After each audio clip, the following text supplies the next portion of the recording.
This is the Runaway King, chapter 17. We planned to leave for Libeth late that afternoon. In the meantime, I was allowed free rein of camp, though everyone there kept a close eye on me. It was a good thing I wasn't trying to escape, because it would have been impossible anyway. When it was finally time to leave, I half expected Eric would order me hooded, but he didn't. Maybe he had decided to trust me and accept me into the group. I rode with Eric on his horse until I gave him directions to find Mystic, who, amazingly, was still tied up where I'd left him. Eric never asked about Mystic, obviously assuming he had also been stolen. I almost wished he had asked. At least it would have been fun to tell the story that I'd prepared about how I'd obtained this horse. Because of the swampland behind Libeth, we had to take almost the same path as I had taken in coming to Avenia yesterday morning. It was nearly midnight when we entered the town, which was silent except for the occasional shuffle of farm animals in the fields or restless crickets at the roadside. "Where's the house?" Eric asked. I pointed up the hill. From here, it looked entirely dark, which was a relief. If there had been evidence of anyone awake, I would have made an excuse to cancel the plan. "For a job like this, we need quiet," I said to Eric. "I'll go in alone, and everyone can wait for me." "No, you and I will go alone, Eric said.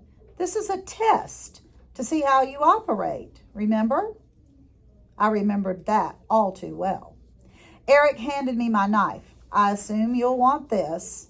I took it and strapped it to my waist. "What about my sword?" "It's still in the tent. Still safe. Let's see how everything goes tonight." Once at Harlow's home, Eric directed the men to wait at the edge of the estate. He and I would walk the rest of the way on foot. "I don't like this sneaking around," Eric said. "I much prefer the use of force." "The last time you thieves used force, several of them came home injured," I said. I decided not to burden him with the detail of who had caused those injuries. "This is better," I said. We fell silent as we got close to the house. I wondered how many people were inside. Did Harlow's servants live here or travel to their own homes at night? Did he have vigils like Connor used to have? Every part of me hated what we were about to do. And I hated myself for bringing the thieves here. Once we reached the home, I hesitated, debating the best course of action.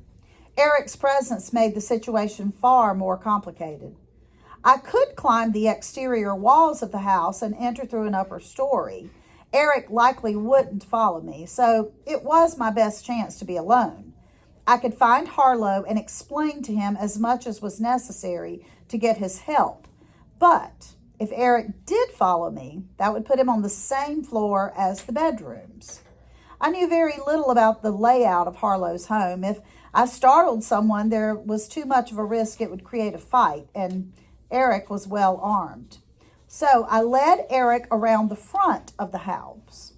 We'd go directly into Harlow's office and hope no servants were still awake. It was not so many hours ago when I'd been a welcomed guest inside these walls. Could I really have fallen this far so fast? I made a silent vow to repay Harlow for my crimes as soon as possible. Still, what I was doing felt like the ultimate betrayal. Harlow would understand someday why I persuaded the thieves not to go to the border settlements, but I wasn't sure I could ever make him see that I needed to take them somewhere and that this was the only place I felt I had some control. The window to what I thought was Harlow's office was high off the ground, so I'd have to shinny up a tree to get in. Hopefully that was enough deterrent for Eric to follow me. I doubted he was a man who did much climbing. I brushed my hands on my pants to dry them. Eric glanced up at the window, then grabbed my shirt and pressed me against the tree trunk. "You swear to me this isn't a trap," he hissed. "It isn't a trap," I assured him. "Trust me. I want to get in and out as much as you do." Probably more, I thought. "If anything looks funny, I'll signal my men and guarantee nobody leaves here alive, especially not you." If you don't want anything to go wrong, then stop making so much noise, I said, pushing back at him. Now let's do this. I climbed the tree with no more noise than the occasional rustle of leaves. Then, keeping myself shielded by the wall, I peered into the window. With the little moonlight available, I could see that this was Harlow's office, and it was empty. Even better, the door was closed, and as far as I could tell from looking beneath the door, the halls were dark. If servants were awake, there would still be some light on in the main floor. Wait for me here, I told Eric. I'll be out in 5 minutes. I wormed my fingers beneath the window and slowly raised it. It slid silently and easily, an indication that Harlow often opened it, perhaps for a breeze during the warm spring afternoons.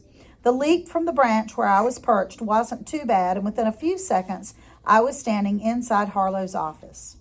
In the low light, the challenge would be to figure out where he kept his valuables.